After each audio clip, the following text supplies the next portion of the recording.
Bom, a gente vai começar a apresentação.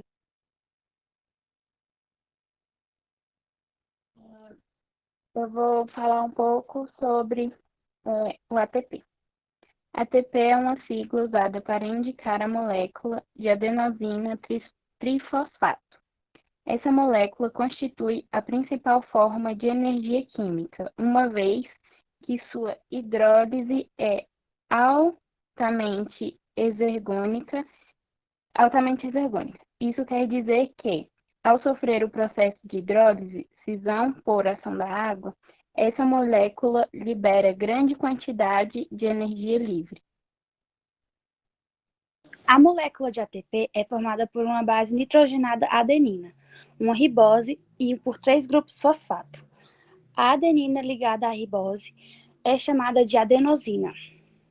Quando a adenosina está ligada apenas a 2 grupos fosfatos, temos a adenosina disfosfato, ADP, e quando está ligada a um grupo fosfato, constitui a adenosina monosfato, AMP. A ATP consiste em uma molécula de adenosina ligada a 3 grupos fosfato. Bom, como a célula utiliza ATP? A molécula de ATP não pode ser estocada, elas precisam ser utilizadas praticamente de imediato pela célula. Dessa forma, para o estoque de energia em longo prazo, a célula utilizará as moléculas de carboidrato e de lipídio. Quando a célula precisa de energia, por exemplo, para fazer funcionar uma bomba de sódio e potássio, ela vai quebrar a molécula de ATP. A molécula de ATP é formada e também é utilizada muito rapidamente pelas células.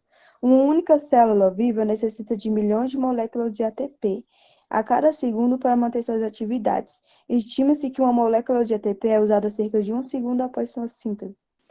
Combustão biológica e não biológica, também conhecida como combustão completa e incompleta. As reações de combustão estão presentes em muitos aspectos do nosso cotidiano. Por exemplo, as principais fontes de geração de energia resultam da combustão ou queima de determinados combustíveis, como o etanol, a gasolina, o carvão vegetal, entre outros. Além disso, a energia da qual necessitamos para sobreviver e para realizar trabalho é resultado de reações de combustão que ocorrem dentro de nossas células quando queimamos a comida ingerida. Mas o que é necessário para que haja uma reação de combustão? Existem 3 fatores que compõem o chamado triângulo de fogo, pois depois que se dá início à reação de combustão, a energia liberada sustenta a reação e permite que ela continue até que o combustível, o comburente ou o calor acabe. Isso significa que ocorrerá uma reação em cadeia.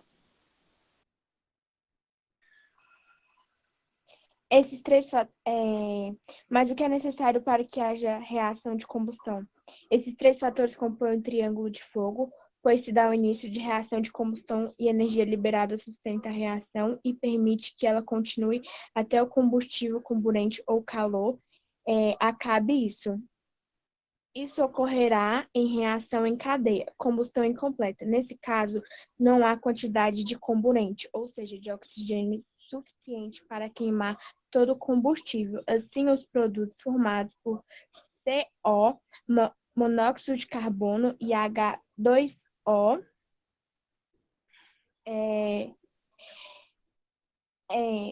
a queimada das florestas é um exemplo, pois as emissões resultantes constituem em CO, a matéria particular como a fuligem, além das cinzas e outros componentes orgânicos simples e complexos.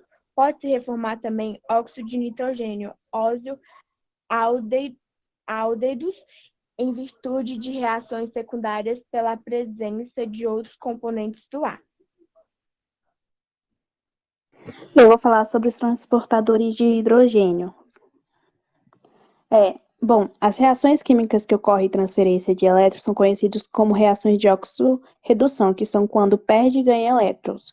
Quando o reagente perde elétrons, fica oxidado, e o que recebe fica reduzido, por isso o nome é óxido-redução.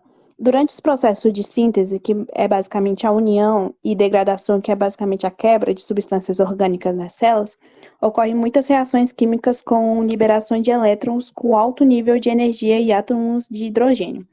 Esses elétrons e átomos são captados por uma classe específica de substâncias denominadas transportadores de hidrogênio, cujas formas oxidadas estão representadas pelo NAD o NADP e o FAD. O NAD e o FAD são nucleotídeos associados, respectivamente, às vitaminas nicotinamida e riboflavina. Assim, NAD é a sigla da molécula nicotinamida adenina dinucleotídeo e FAD é da molécula flavina adenina dinucleotídeo. O NADP apresenta um grupo fosfato, o P. Ao receber elétrons de hidrogênio, o NAD, o NADP e o FAD ficam oxidados e começam a apresentar, igual essa tabela aí, o NADH, o FADH2, e o NADPH2, que é a forma reduzida deles todos. O NAD e o NADP são substâncias semelhantes, mas atuam em processos distintos. O NAD atua em processos catabólicos, que são basicamente processos de quebra de moléculas, como é o caso da fermentação e da respiração, e o NADP atua em processos anabólicos, que são as de síntese, como é o caso da fotossíntese e da quimiossíntese. O FAD também atua em processos catabólicos, mas está restrito apenas a algumas etapas da quimiossíntese. As moléculas de NAD, de FAD e de citocromos que participam da cadeia respiratória captam o hidrogênio e os transferem através de reações que liberam energia para um aceptor seguinte. Os aceptores de hidrogênio, que fazem parte da cadeia respiratória, estão dispostos em sequência na parede interna da mitocôndria.